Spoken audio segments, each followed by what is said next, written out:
What kind of media institution might distribute your media product and why? I firmly believe that my magazine will be published independently, similar to the magazine analysed, Clash. This is largely because of the unconventionality of my product, which, as summarised from my textual analysis, I found was not a common trait of conglomerate-owned publications.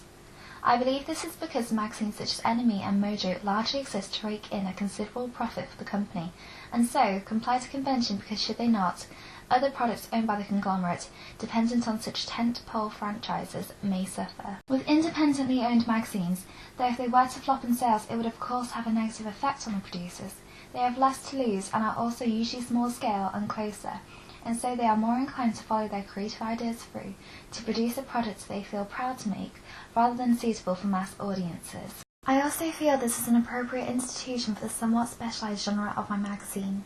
As essentially the first outright rap and indie collaborative magazine, the audience is somewhat limited, and as seen in my textual analysis, independent publishers are more likely to house such niche magazines than conglomerates, partially because they are also capable of accessing the group of artists currently dominating the specific field, though they do not have the capabilities to access the most current artists from a broader range of genres. Though I was careful not to bombard the reader, the pages I have constructed of this issue of IL magazine clearly inform the audience that this publication can be enjoyed as a cross-platform media product.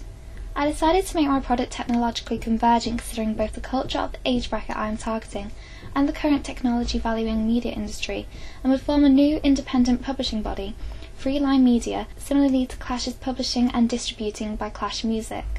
I would then either use this newly formed independent publisher to also distribute my product, similarly to the publisher Microsoft and its vertically owned Xbox Live, or work with an existing indie publisher, such as Apple Newsstand. My 16 to 26-year-old audience is typically materialistic, and it is expected that each individual within this bracket will have access to a computer or a laptop, and a large percentage will additionally own internet-accessible smartphones.